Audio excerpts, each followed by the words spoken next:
World Ablaze Inc. brings you a podcast based on truth, spoken boldly. Join the man on fire, John Sablan, as he takes on issues of faith and culture. Always faithful, always real. This is True Faith, Real Talk. And now, the man on fire, John Sablan. Welcome to another episode of True Faith, Real Talk. This is your host, the man on fire, John Sablan of johnsablan.com. I want to welcome all those who are returning or those who may be new to the show. And for those of you who may be new, you may come to know my tagline as truth spoken boldly.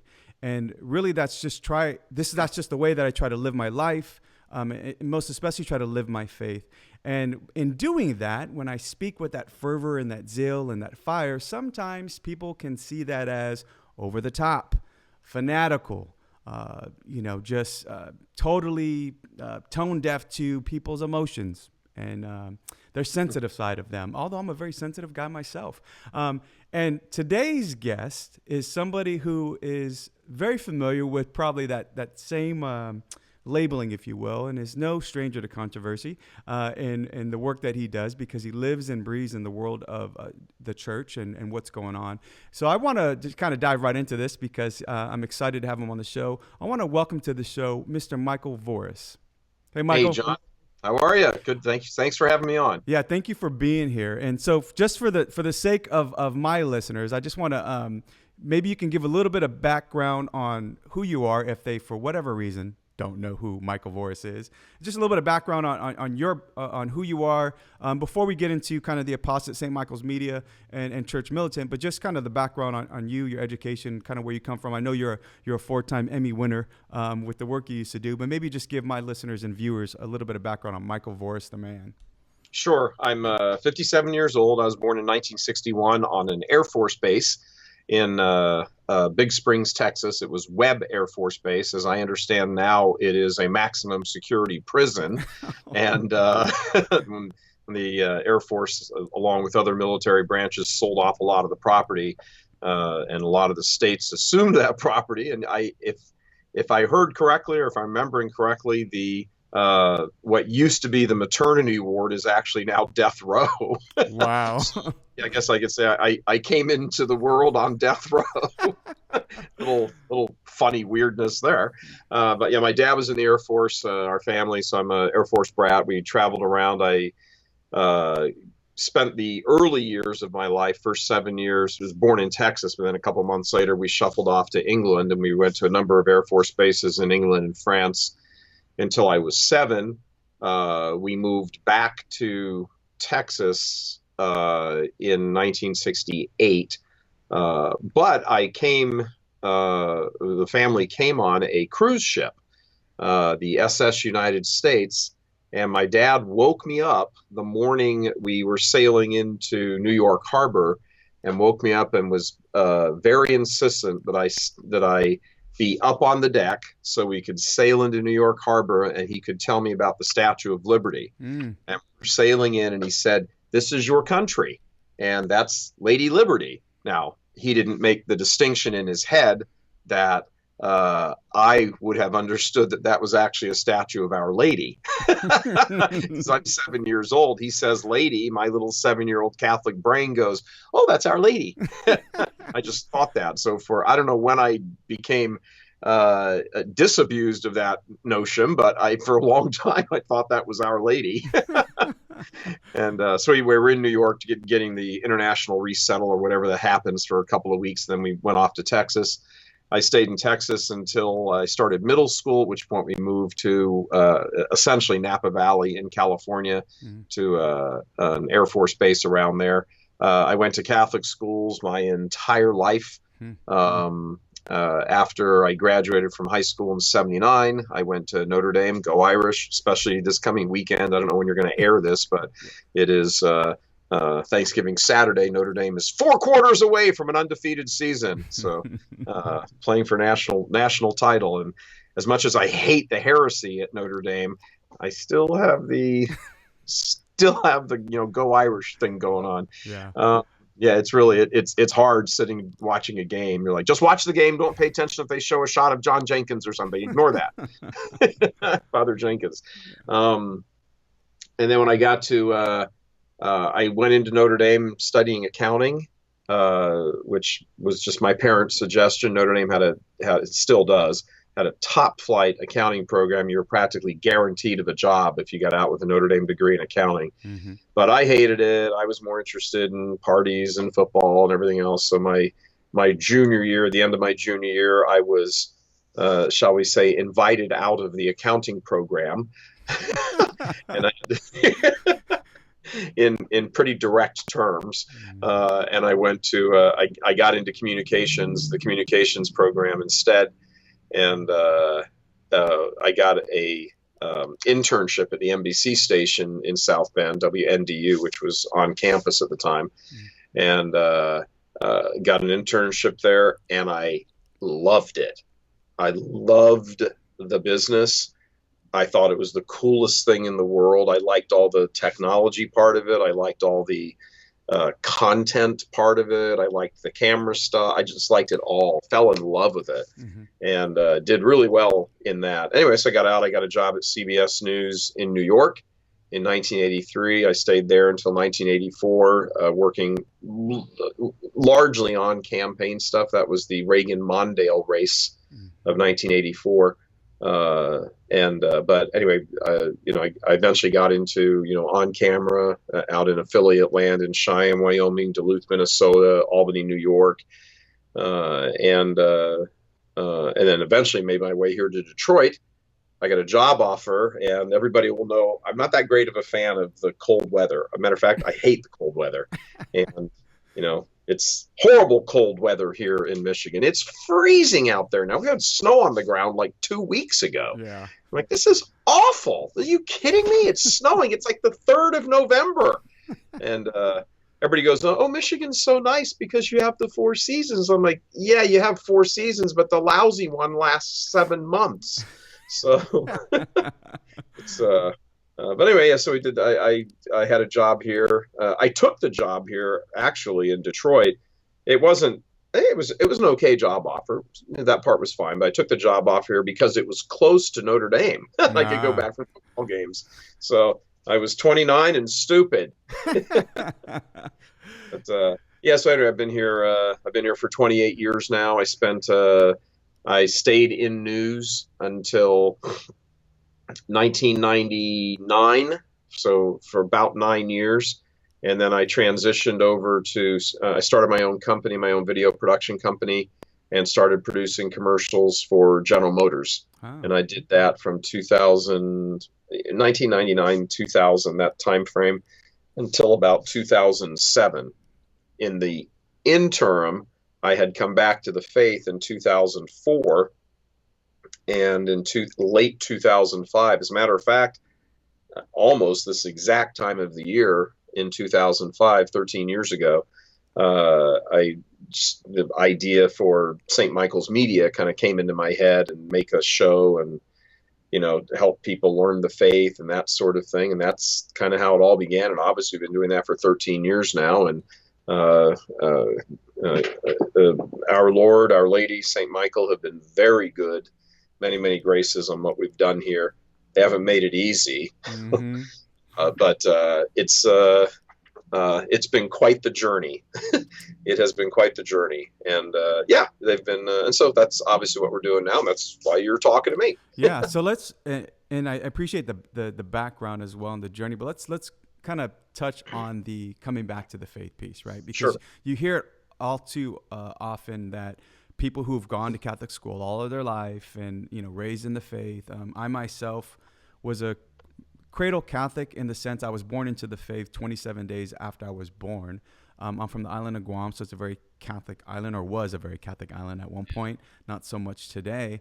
And but wasn't really raised in the faith. I stopped catechesis at basically 2nd grade when I left parochial school, and experienced, was raised by an alcoholic father and had all forms of abuse by age 11. So you can imagine the wayward life that I ended down. So because I think that's a part of one of the things I was so excited about this interview was, people see Michael Voris, church militant Michael Voris, like the guy that's at the front leading the charge when it comes to really pointing out the truth, speaking the truth of people will say, they'll argue about whether or not it's the truth or not. And we're not going to necessarily get into all of that.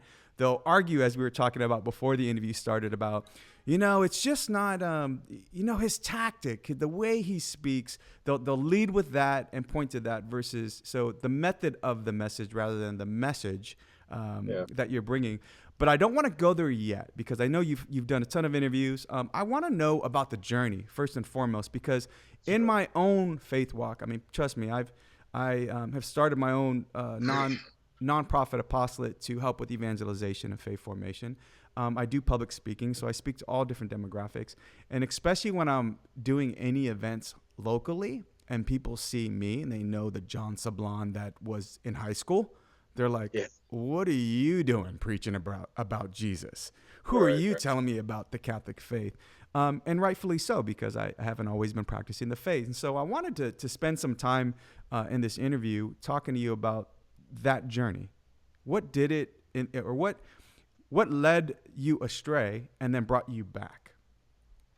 I would say I'd have to go back to some childhood stuff here.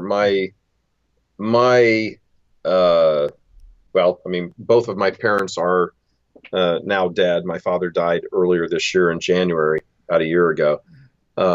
So I guess I would say my mother had, I guess would probably have been diagnosed as something of a mild case of bipolar depression mixed with OCD, obsessive compulsive disorder. And all of that was relatively manageable, I think, for her while she was a teenage girl.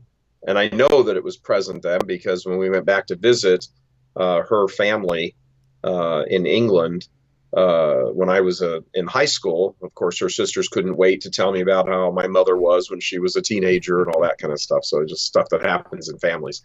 And they were pointing to all that stuff. What I did not know until my mother died 14 years ago, coming up on 14 years ago, that my father told me the night after we buried her, was that when she and he came over here from England, the first time, when she was 20, and my dad was decommissioning out of the Air Force. He had gone away. He'd come back to his hometown in Ohio. He had gone away to do whatever he had to do for the week or however you get out of the Air Force back in the 1950s.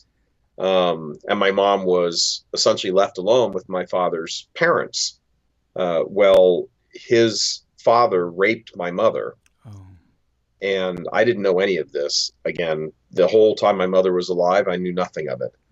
And my father told me in that conversation, he was telling me all that stuff, just how that had taken my mom to from just, kind of a manageable little bit of emotional struggle here and there stuff to completely off the charts for the whole rest of her life. Right. And you said you grew up with an alcoholic father, then you can relate to the environment, not the cause of it, but the environment. It becomes it's very unstable. Emotionally, it's just unstable from one moment to the next. It's like a light switching off and on and everything. And when I was a kid, kind of growing up in that, my mom would just fly off the handle. Nothing. You would literally drop a pen on the floor. One day, no problem. You drop a pen on the floor an hour later, and it was like World War III. And just the stuff inside her mind and everything. So growing up with a emotionally, a parent that has a mental illness is extremely tough to deal with. And my dad, one of the reasons my dad was telling me all this the evening that we buried my mother was, he said to me, my mom and dad used to call me Pet, Irish term of endearment. He said, Pet, he said, your mother had told me a number of times, because she died of cancer, and it was almost 3 years of cancer. And oftentimes when I wasn't there, they were talking about, after she was gone, after she had died, the relationship between my dad and me. So my dad brought it up right there that evening. And he said, you and I, meaning my father and I, haven't had as good of a relationship as we had, because I have to tell you, I just didn't know how to handle your mother in many occasions.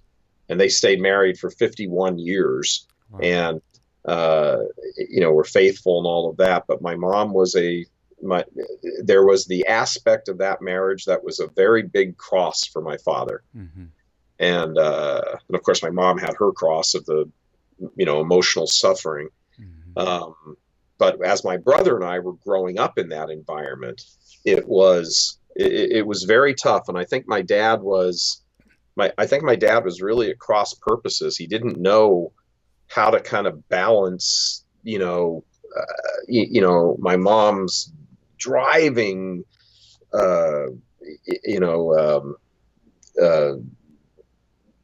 sort of sucking all the energy out of the room, presence, to how do I handle this with the kids, with 2 boys, my brother and I. My brother was 7 years older than me. And that's it. They're just the 2 boys. And I don't think my dad felt like he did a very good job of balancing it. I think because, this is his wife, these are his 2 sons, and he felt quite frequently sort of caught in the middle of all of that. And so when that night that we had buried my mother, he sort of had a big sort of come to confession moment and said all of this, and it told me about what had happened to my mom at the hands of his own father. Yeah. So, when I say a sexual assault, I don't mean he just kind of grabbed. I mean, when I use the word rape, I mean the word rape. Mm-hmm. And my brother actually, as an infant, was in a little bassinet about 5 feet away.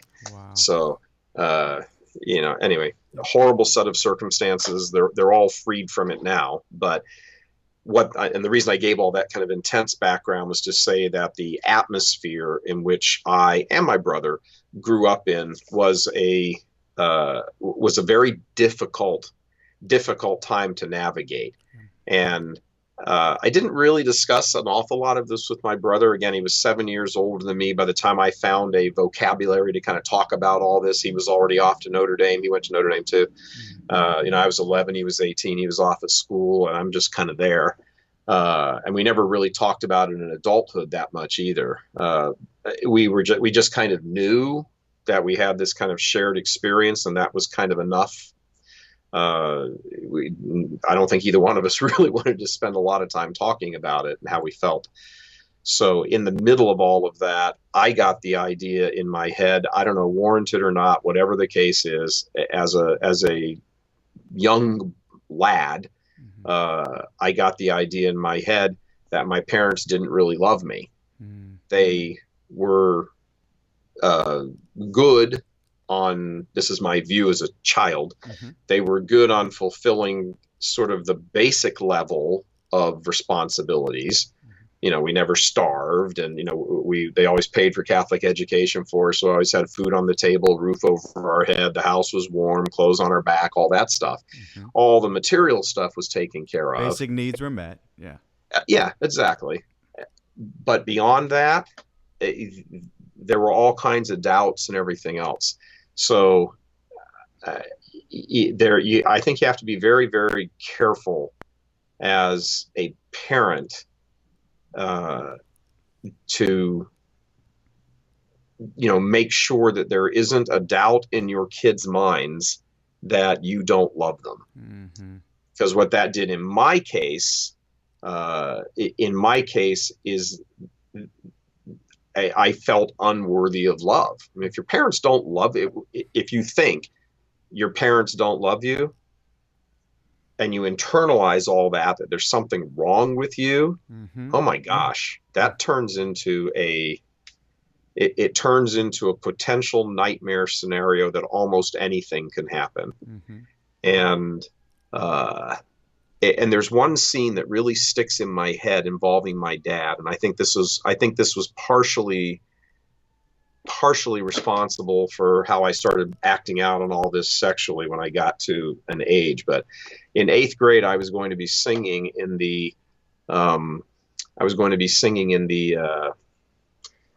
Christmas pageant, and everyone here on staff will tell you that I don't have a good voice now. But, as a matter of fact, it's a big joke now. But in 3rd grade, I had a really nice voice, and Sister Bernadette had picked me, my 3rd grade teacher, beautiful nun, boy, a dedicated bulldog, but a dedicated woman. Mm-hmm. She was going to make sure that any kids in her charge were going to get to heaven. And but my dad was very. I'm sorry. So she picked me to sing the "O Holy Night" at solo at the Christmas pageant. Wow. And I was practicing in school for weeks and weeks and weeks and weeks.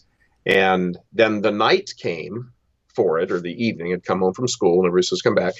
And my mother's depression had gotten so bad at this point. This is when we were living in Texas, in Wichita Falls, that there were days on end she just wouldn't get out of the bed. Or I should better to say she couldn't get out of the bed, and she would just lay in the bed. And so, again, I'm 8, so I go running into the room. Mommy, so we get to go to the Christmas pageant. I get to sing, blah, blah, blah. And she just says, "We're not going." And I'm like, "What? What do you mean we're not going?" She goes, "We're not going."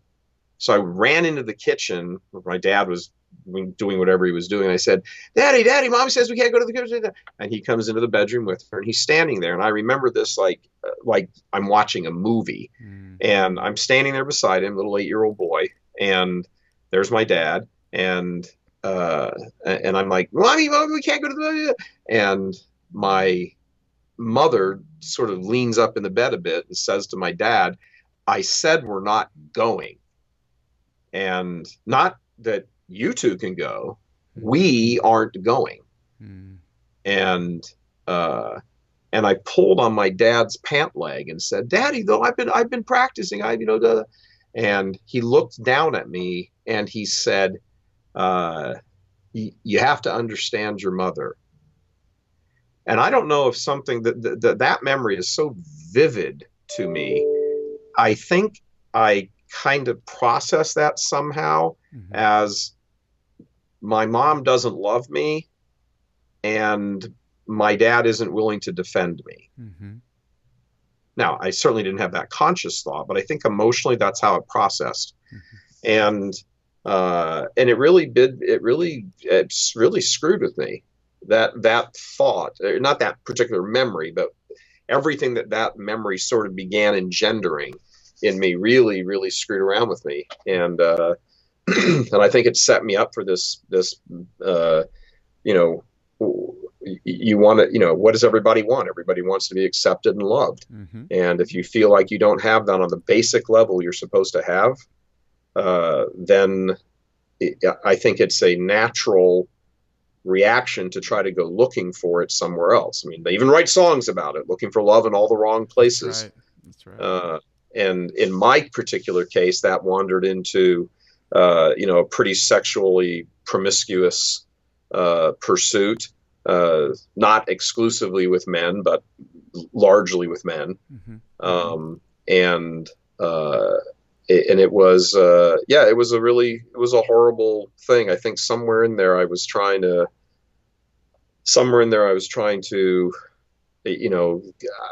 compensate for or repair, or I don't know. We're also, what's the word? So complex and everything in our own inner workings. We can't even understand ourselves, but you can kind of understand some things about yourself. And I really think that's what was kind of happening. That was happening there. And of course, when you get to a certain age, there's this danger once you hit puberty that any of these emotional things become sexualized. And by that point, you can simply come off the rails. And I'd come off the rails. I mean, absolutely no doubt about it. I had come off the rails. I don't know if I was looking for somebody to, for somebody to sort of step up and be the male figure that I sensed my dad wasn't being, or I don't know exactly, but there was some kind of thing going on like that. And that's why when like the James Martins of the world and the Thomas Rosicas of the world, and they all go on about this being a gift and all this stuff and everything, I'm sorry, I'm not going to shut up about that. They're lying through their teeth, and they are deceiving and tricking people. And I know exactly what I'm talking about here. And it is look, many paths you can take, all paths you can take away from that lead you away from God are horrible, dark, and sinister. Even if there is a moment here or there of you fooling yourself thinking it's good, like, that very first high you get from your first drug use, or, the thrill of, a sexual chase or something like that. But it all fizzles out very quickly, and you're left deeper in the hole than when you began. And for these guys to try to portray all of this as something good, and we just have to, I'm sorry, my background tells me you're lying through your teeth, and I'm going to say so. Well, and I think too, Michael, I think you have wounds to prove it. I think that's the part of, again, going back to similar experiences as a child, definitely went through abuse and sexual abuse as well. And so you think about how upside down everything just became. I mean, you think about innocence, purity shattered, your view of God shattered, your view of others shattered, those who are supposed to be the ones to love, protect you, gone, non-existent. Even though they're physically present, they're not there emotionally, mentally, or spiritually for that matter. And that's the part where, again, going back to the reason why I wanted to have this discussion is I think there's that, whether inside or outside of the church, there's that group of folks out there who try to portray the things that we know are counterfeit love as love, that, you're trying to fill that God-sized hole in your heart. And I think with the world-sized cup, if you will, of everything you can get your hands on to try to numb the pain, to fill the void. And ultimately, like you said, you're in a larger deficit with more wounds, not just to yourself, but to a whole slew of folks that are in your circle of, and think about the souls at stake. So I can definitely empathize and sympathize with that journey and that struggle, because I've been there, done that in a similar way, and other ways not so much. But even the comment you made about parents when you first started down this path, and I appreciate your vulnerability and your openness to this dialogue. But even with parents, right? The fact that you said, do everything you can to not leave any doubt in that child or children's minds about being loved. Because I think we often, as parents, and I mean this both obviously biologically, if you're a foster parent, step parent, a spiritual parent, because we're all spiritual parents to somebody, right? But we don't realize how we actually image God and the love of God to others. And so by that broken human relationship automatically affects our ability to have a relationship with God. Absolutely it does. Because I mean, I would add on to that, especially in the case of a young man. I would add on that, where do you learn to be a man from, if not your father? And, we pray the Our Father, and God is a father. And if you go to Mass, you hear the word Father probably more than you certainly hear the word Father more than you hear the name Jesus, because the Mass is directed to the Father. And, if something becomes distorted in your mind, again, not necessarily your fault, just, it just winds up that way because of circumstances, especially as a child, that father isn't what father is supposed to be, then it affects your whole ability to be able to kind of relate to father. You were talking about the importance really of fathers, right? The fatherhood piece of this, as it relates to you. I absolutely 100% agree, because that's what affected me. A big part of my life was, even though my father was physically present, the type of father he was really affected and impacted me, and affected the man that I was, or at least acting out as, and it manifested itself in so much ugly behavior. But you were talking about how our faith, right? So when you think about going back to that conviction, going back to the passion that we have for our Lord and for Holy Mother Church, the fact that you said, yeah, our church gives us a remedy, gives us a way to cope. Still some scars there, but it doesn't hurt as much anymore, right? We acknowledge that they're there. But what did, so, I could talk to you for hours about this whole topic, but I want to be respectful as we're recording this the day before Thanksgiving. Sure. So I'm very, very grateful for your time, and I want to be mindful of that. But so what did it, so you're kind of talking about that piece. We know that there was, obviously this affected you. Sure. And then, so maybe take us now to that, well, what launched you back into Holy Mother Church, into the Catholic faith? Well, I'd have to say that really it was really my mom who, I'd gotten off into, like I said, earlier, not exclusively, but largely a whole gay thing, a gay lifestyle. And of course, my mom and dad were not, as they shouldn't be, were not down with that at all. They didn't like cut me off and, say you're dead to us or anything like that. But they made very certain that there was not a doubt in my mind that they thought it was okay. Mm-hmm. And so my mom would be, I guess, probably the more, aggressive isn't the right word, but the one who would be more direct and more kind of continual about it. Mm. So, she'd send me, I don't know, little, all kinds of little Catholic things in the mail, a finger rosary, a pamphlet, a little book, a something or other. She'd leave. And that was like every other day. And I'm not kidding. Oh, wow. She was truly relentless. God bless her for it too. Yeah. And she was truly relentless about it, to the point of really aggravating the living daylights out of me. Mm-hmm. And she'd leave a message back in the days when we used to have answering machines with the little cassettes. I'd come in and my cassette would be full because she'd just leave a 30-minute message. Mm-hmm. And not all of it, but most of the time was about, now make sure that, you are, living a good life and you get to confession and blah, blah, blah, blah, and all that sort of just the Catholic stuff over and over and over again. And she told me after she got cancer, she died in 2004. She got cancer in October of 2001. Mm-hmm. And she said to me, after she had cancer, about a year and a half or 2 years after she had cancer, that she, in the midst of praying for me the whole time, had just kind of lost her patience with our Lord. And one day said, Jesus, I don't care what you have to do to me. Do whatever you have to do, but spare the eternal lives of my two sons. Mm-hmm. My brother, not in the gay thing, but in his own, that's his thing, so I won't go into it. But anyway, he and I had both gone off on our own worlds away from the church. Interestingly, neither one of us ever intellectually rejected the church. Mm-hmm. Not even close. I didn't walk around and say, oh, the church is wrong, or the church has to change its teachings, or I'm going to go join another church because this church is stupid. I just whistled past the graveyard.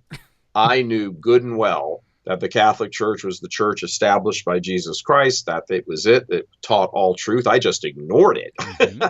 I didn't try to exchange nothing. I'm like, I know what the truth is here, and that's it. I'm just going to la, la, la, la, la. And I did. I was really good at that, too. And so my mom made that prayer, and about 2 weeks later, she got cancer, or they discovered cancer. And they said that they had got it. They had discovered it in its very early stages. It was in her stomach, up by her duodenum. And they had discovered in its early stages. They did surgery. Everything's great. We got it all. And 6 months later, it was back, and she was in stage 4. Wow. So she told me that and said, so, I have what I have here because I asked Jesus for a cross to save you and Marshall, my brother Marshall. And I was like, okay, that's, okay. My mom has cancer because of me. That's not good. Mm. And So a few months after that, I was working out in Denver doing some work for General Motors, and my out on a shoot out there producing a commercial for Hummer, actually. And my sister-in-law, my brother's wife, called me and said that my brother had just died of a heart attack at 48. And if you saw Marshall was fit. He'd missed being on the Olympic swimming team as a teenager by like that much.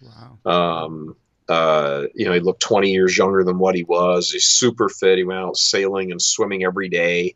And he lived in Corpus Christi. They moved to Corpus Christi so he could do that. He used to dive into the Gulf of Mexico every day and swim out to this buoy, tag it, and come back. Unless there was a hurricane, he was in the water. Wow. And he used to terrorize me as a kid in the water and like jump on me and dunk me all the time and everything else. He was, yes, I went, my parents obviously couldn't travel because of my mom's health to my brother's funeral in Texas. They had moved to Detroit to be with me. And so I go down to Texas and I'm in the funeral home looking at my brother's body. And I called my mom on the cell phone and said, "Hey Mom, I'm standing here over Marshall right now." And I was running my hands through his hair. He had a big head of blonde hair, and I was running my hands through his hair. And I said, "Is there anything you want me to say or do?" And she said, "Well, yes, Pet, give him a kiss for me and tell him that I'll see him very soon." And that was a ripping moment. It was kind of that moment that everything came flooding back in, that, I was like, wow, everything I always knew was true is true. And there's death and this life comes to an end. And oh my gosh, your whole world gets torn apart. And it was, it was tough to hear. And that was 10 months before my mom died. That was early August of 2003, and my mom died the following June 15th, 2004. And that so I didn't have like a road to Damascus moment where from like one lightning bolt to the next I was horrible and then I was great.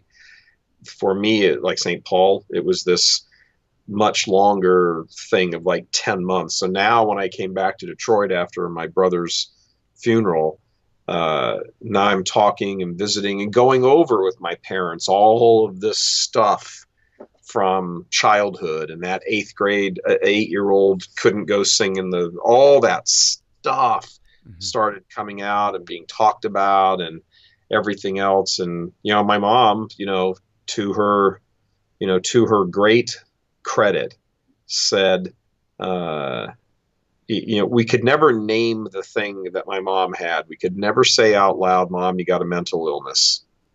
You could never say that. And believe me, her OCD coupled with her bipolar depression was, to live in that as a kid was hellish at times. Imagine. And the last scene I remember of my brother at home, to just sort of underscore the point, he was going off to Notre Dame. My dad was waiting out in the car to drive him to the airport. My mom didn't want to go to the airport because of being all emotional and having her eldest son leave and go off to college and all that. So she was staying at home and I was staying at home. My dad was driving him to the airport in San Francisco. And my brother he dropped something on the floor as he was just getting ready to leave. He was putting his shoes and socks on, sitting in the chair. He dropped something on the floor. My mom just went off and had an episode. And he went nuts, my brother. This is the last thing I remember seeing my brother at home. He never went back to the house ever again. He was 18. And he was, "I'm getting out of this effing crazy hole." And off he went. And it was that kind of, it wasn't like that all the time, but the problem was that it could become that in an instant. And it might be over in 5 seconds. It could be over in 2 days. You just never knew. And it was that constant instability, and it was always kind of directed at you. It was directed at my dad a lot also, but it was directed at, you, and you never knew if you were going to get it or not. And so that really, so all of this got talked about, and all of it came out and everything. And, and so I said to my mom, my dad said this to me. My dad said this to me after her funeral. He said, no one could ever have asked her that question like you did, and her just calmly respond. But about 2 months before she died, I said, when we're having all of these conversations in the context of the faith, of dying and going to heaven and everything else. I mean, that's the context all these conversations are having, because they're talking about my mortal sins, my life, all of it. I mean, it's if there's one thing that being a faithful Catholic does, is it forces directness. You don't get to skate around issues and not talk about the elephant in the room and everything else. And just another reason I can't stand all this crap with the bishops, and they won't talk about the real thing. And it's just, it's disingenuous. It's damaging. It keeps people in their psychological pain and everything, sometimes physical pain. So my mom had said, we were talking, and I said, Mom, I said, you have a mental illness, don't you? And she just looked up at me for the first time in my entire life and my dad's marriage, said, "Yes, Pet, I know." Wow. That was a monumental admission for her to make, because she'd spent years denying it before, years and decades denying it before.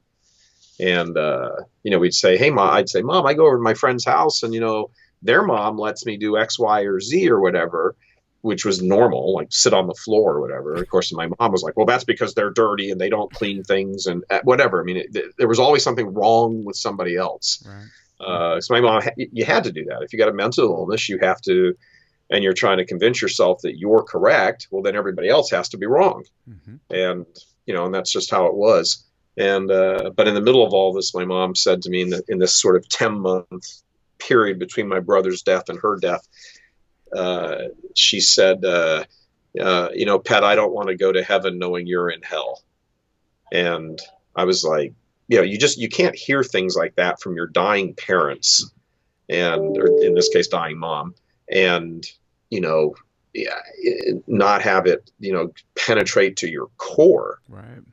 And you get to say things like that if you are Catholic, because you're talking about the ultimate realities of things. And you have to talk about the ultimate realities. I mean, everybody knows I'm an enormous Notre Dame football fan, and I use the analogies all the time. I don't really care if Notre Dame goes out and throws for more yards than the other team, or has like spectacular plays, or, whatever. I don't know, has racks up more rushing yards per, in the first 3 quarters than the other team. If you lose the game, all those stats don't matter. Right. It's all for naught. It's all for naught. I mean, the point of being out there doing all those things is to get more points on the board when the final gun goes off. And it just, too many people in the church today, mostly clergy, but certainly lay Catholics, they just don't talk in those terms. It's just they just don't talk in terms of the ultimate victory or loss. And, for all of my parents' shortcomings, and I had many as a son, but as for all my parents' shortcomings, as they would freely admit when they were alive, they did instill the faith in me. That was and ultimately, look, a good friend of mine once said, you can experience all the success you want in this life. You can become president of the United States. You could be a multi-zillionaire. You could die the richest man on earth. If you go to hell, your life was a failure. And likewise, if you do nothing and, you struggle through life and this and whatever, and you never amount to anything, da da da da da, and all that, or, you sort of let life beat you down kind of thing, but you remain faithful and you go to heaven, then your life was a success. And that's really true. And that's really true. And so on that score, what my parents' parenting was a success. Mm-hmm. Even with all the stuff, the mental illness, everything, all the stuff, God in his great mercy will give people time to work those things out. He'll give you the opportunity. He will give you the graces if you cooperate with them to get through this stuff, to put it in frame, to put it in context, to live. It doesn't take it away, but it doesn't take the past away is what I mean. Mm-hmm. It doesn't make all that stuff not have happened, but it makes it now bearable and understandable, and put you in a position where you can now rise above it and you can live a different way, with a self-realization that, look, as St. Peter said to our Lord, who could be saved? And he said, well, on your own, none of you can. Mm-hmm. With you, it's impossible. But for me, all things are possible. Mm-hmm. And that's the reality. And, I don't know that there's another religion on the face of the earth. Again, I'm speaking really natural levels now, mm-hmm. as opposed to supernatural. Now there's another religion on the face of the earth that says that, mm-hmm. That just says it that plainly, that, it doesn't matter how damaged, hurt, wounded, and it doesn't matter how much all of that may have led to whatever horrible, monstrous sins that have been committed. We're going to deal with this realistically. That's your past, but your past is not your future. Mm-hmm. And then gives you the mean. It not just says that, but then gives you the means to actually be able to do that. Mm-hmm. And again, do I get angry at the, I just kind of use him as sort of the big poster boy, and all the people behind him, but the James Martins of the world. Mm-hmm. Yeah, because this isn't what they preach. Mm-hmm. They keep people in their pain. Mm-hmm. They keep people, and they ratify all of this stuff, and not just the gay stuff, but all these other clergy members who, might have nothing to do with gay, but they're like, they just kind of ignore confession, or ignore telling people they should go to confession. Oh, come on up in your civilly divorced and remarried way and be accepted. And, you're not giving people an opportunity to secure themselves spiritually. Mm-hmm. So they'll never, if they can't secure themselves in the supernatural, they'll never be able to secure themselves in the natural. Mm-hmm. And, life is not free from pain, but the pain is able to be coped with. And that's what they ultimately deny people. And that's why they betray the faith. They betray Christ. Christ came to tell us something completely different than what these men preach. Yeah. They say, stay in your pain, feel good, accept it, embrace it, blah, blah, blah, blah, blah. Christ says, no, this is not what you were intended for. The pain has happened. It's a fallen world. Things are bad. But, we have a God who can raise you from the dead. Right. But that's not what they preach. They just want you to kind of stay in the tomb and accept the tomb, and it's everybody else's fault and whatever. Normalize the tomb, normalize it, and say it's not really pain, it's pleasure. So, yeah. But here's the other thing I want to add to what you're saying, because it's not just that our faith just gives us the means of which we can cope and deal with these, but God using that to lead others back to Him. Absolutely. So you think about, I think about the obligation we have as confirmed Catholics to spread and defend the faith, right, by word and deed, by how more perfectly bound we are to Holy Mother Church as a confirmed Catholic, to that, like it or not, there is no middle ground in this spiritual warfare, that you're either bringing somebody closer to God and to the church or away. You're either making somebody better or worse. And, hence the whole concept and the scripture on lukewarm. I wish you were either hot or cold. And so I think in all of this, the old cliche or the old adage, right? God writes straight with crooked lines. And that's a beautiful thing, to where individuals like yourself, like myself, who have a checkered past, who but now are on fire, right? And will never, ever be convinced that there's another God, another church that will lead us to ultimately what we all desire in the depths of us, how we were made in His image and likeness. Right. You'll never convince us otherwise. And by the way, we are the ones, if you will, that are so devout that we're going to weather the storm of this craziness we're dealing with in the church. Yeah, we're going to fight against it. We're going to fight against it. We're going to lift up. Against it. Yep. We're gonna lead people to the truth. That's in the end game. It's like who ultimately we know is Christ Himself. But Sure. But we're saying, look, the ones that you're trying to cater to, this thing that frustrates me with some of this, the things that you're bringing up, is that the people that you're actually catering to are the ones who don't even necessarily believe or uphold any of the church's teachings. You're catering to the ones that are actually making the things more difficult for us. And then the ones that are faithful, that are orthodox, you're saying, well, you're the problem. Yeah. You're the problem. It's true. You are. But give us more money. This isn't a question of going after the lost sheep, which is kind of how, again, the Martins of the world try to portray it. Oh, we're trying to build a bridge. We're trying to, establish relations, talk more nicely with, blah, blah, blah, blah, blah. It isn't a question of them being lost sheep. Mm-hmm.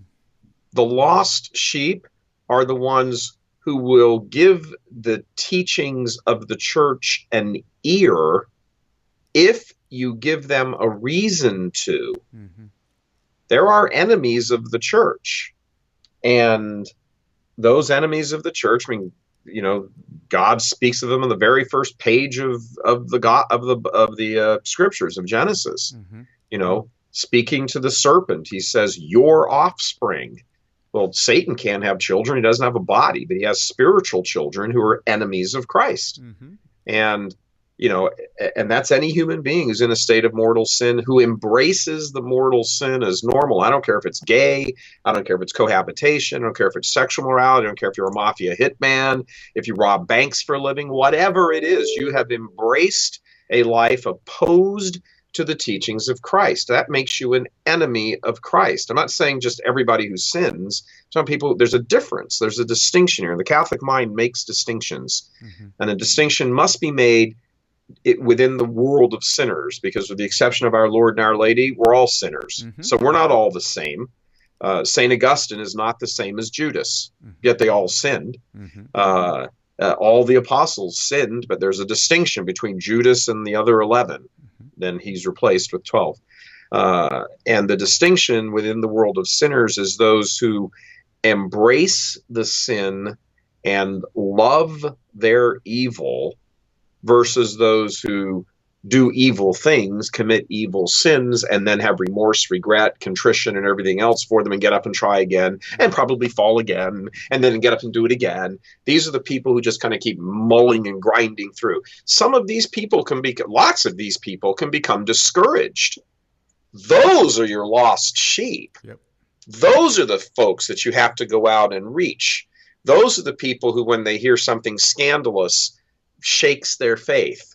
Or undermines their, I don't know. Those are the people you need to talk to as the shepherds.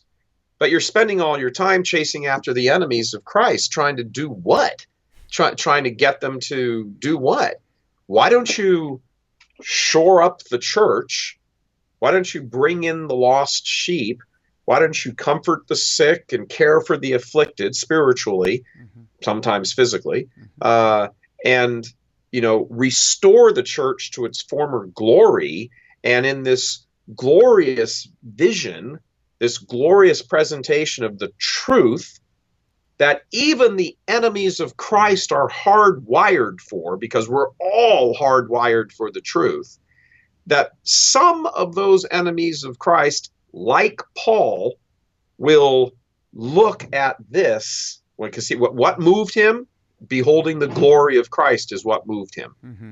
And the church is Christ on earth now, as he himself said right there on the road to Damascus. Mm-hmm. He said it right there himself, his very words, "You're persecuting me." So when you behold the glory of Christ, some people, even enemies of Christ, will be converted to it. Mm-hmm. But these people are not the lost sheep.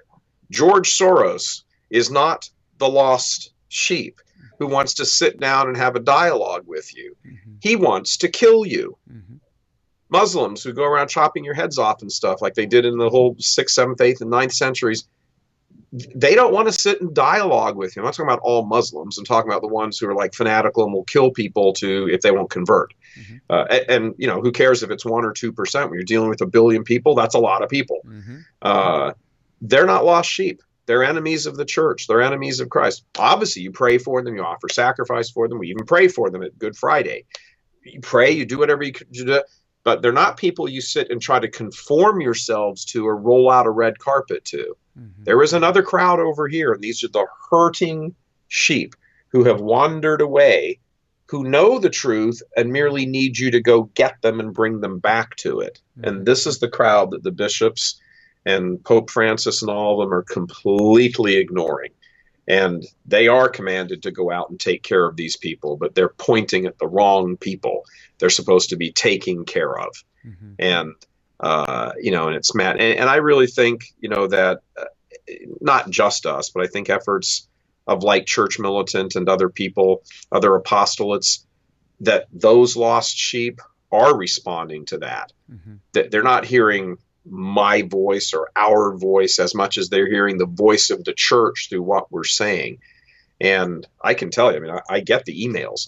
The people come up to me after I get done at a talk somewhere and say, I just want to let you know I've been following Church Militant for 6 months, 2 years, whatever. And I came back to the faith. Mm-hmm. Why? Not because, we're the end all be all of evangelization, but because what we say is the truth. We say the truth of Holy Mother Church, and not to win brownie points, not to get bigger donations, not to do anything, but because it's the truth that I heard from my mom and my dad that brought me back. And I'm like, well, there must be other people who, if they hear the truth, no matter how hard it is, and it's hard to hear, mm-hmm. Will respond to it in kind. Mm-hmm. So tell them the truth. And I really believe that's what I really believe that God, our Lord, Our Lady, even through the sort of oversight, I suppose, of St. Michael, if you want to call it that, have blessed us specifically for that. Mm-hmm. We say here every single day, multiple times, use us to save souls. Mm-hmm. That's our prayer. That's our prayer. Now, how does that play out? Do we need, I don't know, donations, bigger cameras, more studio space, more ability to go out and give conferences and whatever? Well, yeah, it has to play out somehow in the practical reality of the world. Yeah. But that overarching theme, use us to save souls. That's what it is. And all the rest of this is just kind of details. The details are annoying most of the time, I got to say. Mm-hmm. Cameras don't work. The internet craps out. The lights do whatever. Stuff happens. Yeah. It's just, I've got to imagine, when St. Benedict or whoever was building a monastery, we all have this image in our head of, he just kind of walked up a hill and the angels went, oh, and they put up a monastery. But no, the part you don't hear is that just after they built the wall, there was a rainstorm and the wall fell over. And, they were going to all, they were waiting for supplies to come up the mountain, and the mountain road got washed away. And now they're all, of course, all these things happen. We just don't think in those terms because you just sort of think at the end goal. Right. But all of the nitty gritty of, how are you going to use me to save souls? Well, that involves an awful lot of, quite frankly, pain in the tuchus. It just does. But it's that nitty gritty of it, of the doing it, going through all of that, even if you're irritated by it, all of this stuff is how you demonstrate your love. Mm-hmm. And and your love is your will. It's committed to something, and it's committed to saving souls. Mm-hmm. And that's it. That's what some people will go be martyred for if they need to in the past, and probably in the future. That's what other people will endure. Parents will endure practically anything for the sake of their children's salvation, no matter how much pain, emotional distress, whatever they have to go through. And I can speak specifically of my own parents. All they want is for their children to be saved. Yeah. That's it. And if you run an apostolate, if you're out preaching, if you're evangelizing, if you're just sitting around shooting the breeze with friends, whatever it is, your primary thought has to be, I want that person in heaven.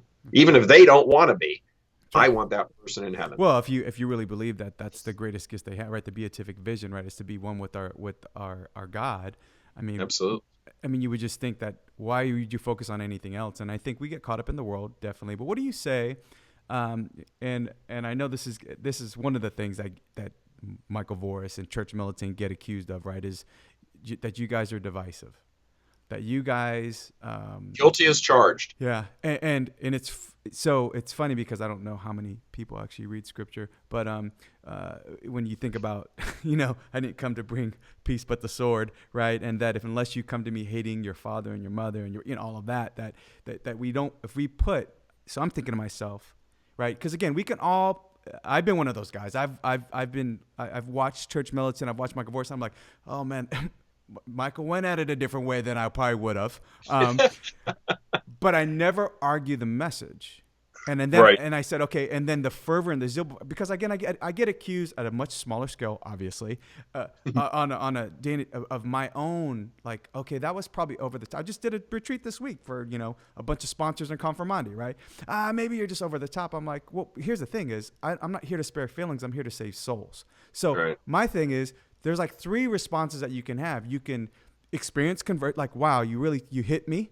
And I experienced this level of guilt and conversion, and you're going to go do something about it. And then here goes that path of just trying to chip away at the vice and work on the virtue. Great. And holiness. The other piece is, I'm going to piss you off. Okay, good. You're at least paying attention, right? You at least have you have an opinion about it. Maybe I'm gonna rip the scab off and expose the wound. Good. But the other part is just the indifference, right? Don't really care. That's actually the most evil of the responses. But somehow people, when I look at Church Militant, when you guys are doing, again, I can get that response too, because I'm like, man, these guys are, they'll go after it. And actually, I actually think you're actually, as I progress over my experience with Church Militant, I'm like, no, actually, Michael isn't as what people are saying he is. He's speaking truth, but he's actually spoken it harder before, right? Like I almost. Are you saying we're getting more tamed? I'm not saying you're getting more tamed. I am saying I'm like, or maybe I'm just receiving it differently too, right? Maybe that's my own progression too. It's like, hey, maybe I'm receiving it a little bit lighter than what he intended. But so for those that say you're divisive. I mean, I guess you answered it, right? Guilty as charged. But if you're just about saving souls and I don't want watered down stuff. I mean, I don't want it sugarcoated. If I'm saying I'm all in, give it to me. Yeah, don't give me what. I'll go back to one of my football analogies. Mm-hmm. Only one team at the end of the season is going to be the national champion. Mm-hmm. That's it. Mm-hmm. So, and if there's maybe only, 20, perhaps at the beginning of every college football season, that have any sort of realistic shot at it, mm-hmm. just talent level, schedule, whatever. And then things happen along the way. And by the time you get to this point of the season, here we are, we're approaching the end. There's only 2-3 teams left that are undefeated that are actually going to get into that championship playoff.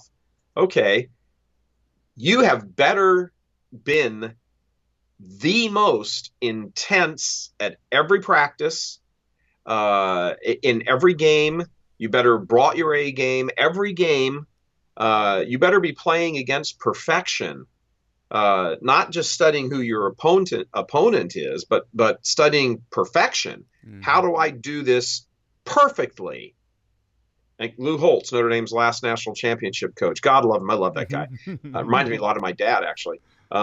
He was very, very. I coach against perfection. When we go out to practice every day, I'm not practicing against who we're playing. I'm practicing against perfection. Mm-hmm. Because if you match perfection, no one else will beat you. Mm-hmm. And I thought, wow, that's actually pretty smart. And there's a scriptural basis for that. Be perfect as your Father in heaven is perfect. Yeah, so if you are striving for perfection, probably not going to reach it, but if you might. But if you are striving for perfection, spiritual perfection, holiness, perfect holiness, if that is your goal, God will give you that goal.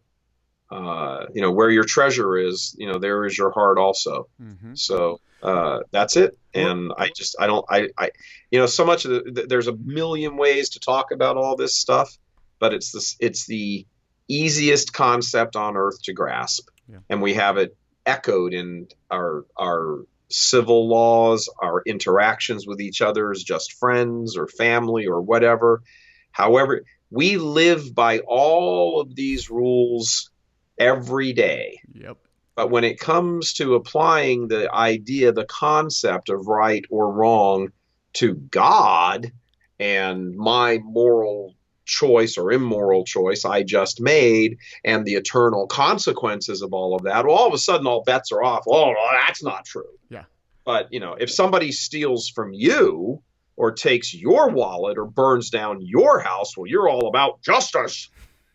But when you do that to God, all of a sudden God doesn't care. I mean, that's stupid, Right. and it's hypocritical, and it's not well thought out.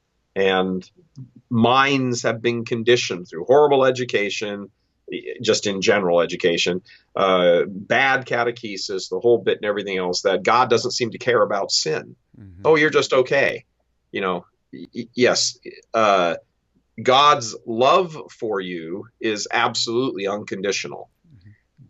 He loves you regardless, Mm-hmm. but salvation does have conditions, has to. Mm-hmm. Well, it's silly, I guess, to even your point, even projecting that on God, but when it comes to matters of the faith, right? So we, in our life, when we talk about strive for perfection, we're saying, no, when people push you to be the best athlete, to be the best student, man, we're just, great job, right? We love that because that guy pushed me. But when it comes to the faith, all of a sudden, it's like, whoa, you're being too pushy now. And it's like, wait a minute, how much more important is the salvation of your soul? And Sure. I think maybe what people, and I think my goal of this interview was to give people a peek into Michael Voris, the man, understand what, where you come from, the journey you've been on, and then approach Church Militant and all the work you're doing with St. Michael's Media, and then ask yourself, okay, if I put it into that context, right? So, and I'm speaking from my own personal experience, that in my own journey, my own personal journey, without a doubt, outside of the prayers of my mom and the sacrifices and prayers of my beloved wife, right? It is Jesus Christ, our God, and our Catholic faith that sustains me, that has healed me, that provides me everything I need supernaturally to live in this crazy world, right? I'm okay if Jesus comes by this week, by the way. So that would be the great after the Notre Dame Southern Cal. Yeah, that's it. Yeah, we can push it out that way. We can get maybe one more shot at confession. We get the win, right? And then we're all good. Then we're good, right? Then we don't got to worry about this whole mess, and we can just go be with our God. But I think that's the part where I would encourage my listeners, my viewers, and those who have an opinion about Michael Voris and any one of us, myself included, because guaranteed, once I put out this interview, Michael, they're all going to know, what's this John Sablan guy doing with Michael Voris? What's he doing? This is awful. Yeah, exactly. This is terrible. Now he's one of them, right? And instead of, it's funny how we use the terms dialogue and accompaniment and all this other stuff but except when it's somebody that you completely disagree with, right? I'm like, no, sit down, have a conversation with somebody who's open to it, as you pointed out, right? Who's open to the truth, who has intellectual honesty and humility, as well as spiritual humility, to be able to say, you know what? I want to see it from this person's perspective. And for somebody it's what the angels over Bethlehem sang, peace on earth to men of goodwill. Goodwill. Men who do not have goodwill can never have peace. Right. And so they're never willing to look at the possibility of embracing truth. Mm-hmm. And there is no peace without truth. Yeah. And we refer to our Lord as the Prince of Peace. Mm-hmm. He calls himself truth, which he's correct, obviously. Mm-hmm. And the two are entwined, and they can't be separated. So you can never have truth without peace, or never have peace without truth. And if you don't have goodwill, meaning you have simply embraced sin and you love it, there's nothing inherent in you. Now, something could come from outside and smash that open on you, and we pray God that it does. Mm-hmm. But within yourself, there is no ability to ever find peace because you don't have goodwill. Mm-hmm. You have evil will. You like trafficking children and human sex trafficking. Mm-hmm. Fill in the blank. You're a mafia hitman. You cheat on your spouse. You're a negligent parent, whatever. There's nothing in you from which the conversion can arise because you think what you're doing. I don't mean you're fooling yourself. I mean, you honestly believe this is good. Hugh Hefner running Playboy. I mean, God rest his soul. But that man caused hundreds of millions of occasions of sin for millions and probably hundreds of millions over those decades of sin. And from everything he ever said publicly, which is all we can go on, he thought everything he was doing was a good thing. Mm-hmm. So where does the change originate? I mean, if you want to transfer over to the kind of classical thing of Hitler, Hitler believed killing Jews and throwing them in ovens gassing them and throwing their bodies in ovens was a good thing. Mm-hmm. And if he were still alive today and still able to do all of this, would anything have happened internally to him to make him change that view? No. There isn't the slightest shred of evidence to suggest that there was anything within him. He had no goodwill. He had evil will. Mm-hmm. So there's nothing there to change. Now, can something from the outside come crashing into his world, break it open, and he see the light of God or something? Well, of course, that's always possible. Mm-hmm. But it not internally to them, it's not. To people who will listen, who have goodwill, who might respond to the truth if it's presented to them, like Philip, when the Ethiopian eunuch, when Deacon Philip encountered him on the road. He was willing to hear the truth. He just said, I need somebody to explain to me what the scriptures mean. Mm-hmm. Okay, there's a man of goodwill. King Herod, not a man of goodwill. Mm-hmm. So there is a difference. There is a difference. And you can't play to the crowd. They're not touchable by human effort. Mm-hmm. That crowd over there, the not goodwill crowd, is not touchable by human natural effort. You can't reason with them. You can't sit down with the guy who wants to kill you and have a dialogue that, you compromise that he's going to chop your legs off. He wants you dead. So that sort of evangelization on a natural level simply can't work. You don't have the right ground to put the seed in. You're throwing it on cement. It's never going to root because it doesn't have the ability to. Yeah. But over here, absolutely. These people are able to be introduced to the glory of the faith on a natural level because their goodwill, their ground is able to receive that seed, and then you let the supernatural work take over from that point on. Yeah, and that's it. It's interesting you brought the point of separating. You can't have peace and goodwill. I think the other things that I know I would think you would agree on is separating truth from love, right? And separating mercy from justice. There is a big push from certain people to say, well, that's your truth, my truth. And, I know we can go on and on, right?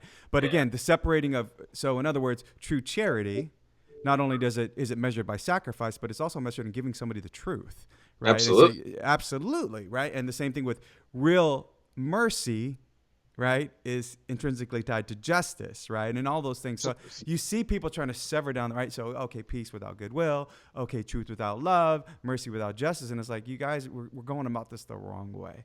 And if I want somebody, if I'm thinking to myself that I want them to get to heaven, I'm going to do everything, especially I start with my wife and my kids, right? I will do everything I can possibly do, die a million deaths so that they can get there. And exactly. I think, the more that we can approach our faith in that sense of saying, really, if it really is the treasure, and if it's the pearl of great price, what are you willing to do for it? Yeah. If otherwise, it's a bunch of garbage. It's a bunch of lip service. Yeah, so, it is. I mean, look, atheists. I was talking to a friend yesterday here in the office. Atheists can sit around and be, inspired. Maybe that's not the right word, but can intellectually appreciate almost all of the scriptures. An atheist could. Mm-hmm. Doesn't mean that he's moved in his being to accept the truth of scriptures, but he can look at certain principles and I would imagine most atheists or those just indifferent to religion would accept the, biblical concept of, love your neighbor as yourself.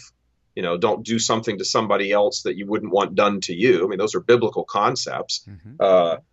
You don't have to be, a mass going 7 days a week, traditional Latin mass, ad orientem going Catholic to understand and appreciate that. Mm-hmm. So there are certain natural truths that are intimately tied to the supernatural basis for them that anybody can accept, and they do. in most circumstances until they don't want to. And that becomes the problem. So yeah, this is all about, it's all about the truth. Look, my mom, I will always revert back to my mom and my dad, because after my mom died, about a year or so after that, my dad came to live with me in my house and was in perfect health until he had a heart attack a few months before he died. He got pneumonia and then died this past January. God rest his soul. Miss him like my both arms. Really very, very tough cross for me, him dying, because he and I got to be really good friends in the 11 years he lived with me. I had to vacate I got a nice room, had a nice master bedroom suite in my house, and I had to go down the hall to the guest room, which I was fine with. But I fixed it all up for him. It was a nice apartment. We used to sit and watch all the Notre Dame games together. We had a great, whatever we didn't have when I was a kid, we had by the time my dad died. It was tremendous relationship. And I had the honor and aggravation of, taking care of him there those last few months and making sure, just all the stuff that goes with an elderly and dying parent, that's tough. And, you got to kind of stuff your own feelings as the child taking care of elderly mom or dad. You got to sort of stuff your own feelings, at least around them. And, however you want to go deal with those, you deal with those, but you deal with those away from them. They're the object of love. They're not the ones that will give you compassion. It's your turn to be the compassionate one. You'll have plenty of time to get compassion after they die. Trust me, it's awful. It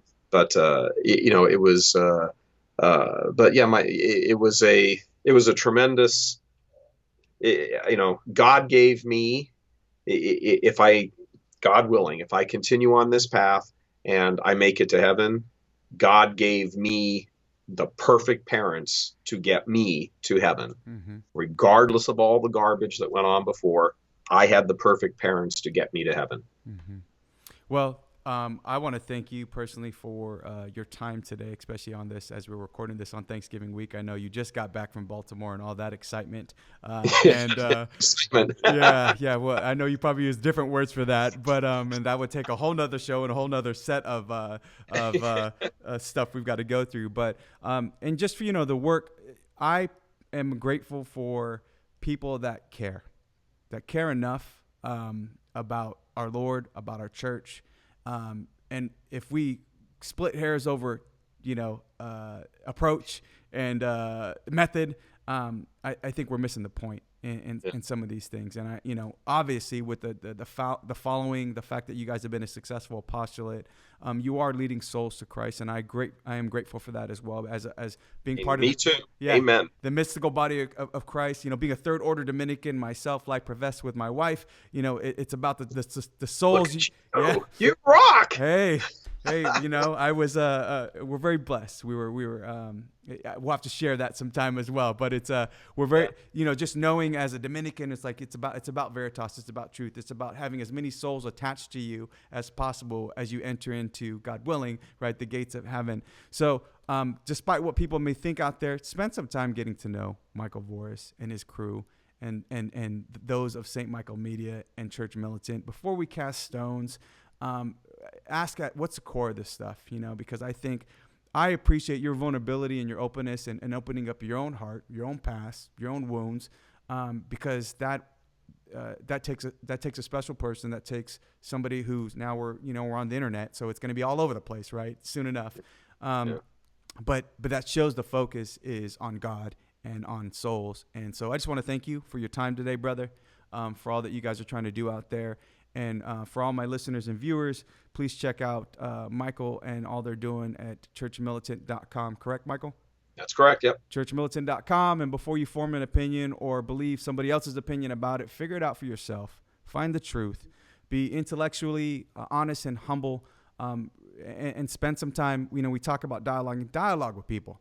Talk about what's at the core of this stuff instead of just focusing on our feelings and our emotions about how the message is delivered. So I want to just this probably will be aired in the next couple of weeks, Michael. So by then you'll either be upset about the Notre Dame loss or win, or loss, or excited about the Notre Dame win.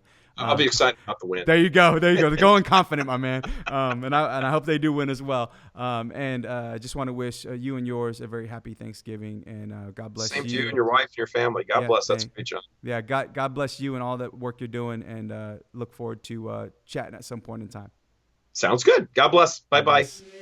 True faith, real talk. Don't forget to like and subscribe to the show. Continue the conversation online. Visit johnsablan.com. Until next time, get holy or die trying. Godspeed.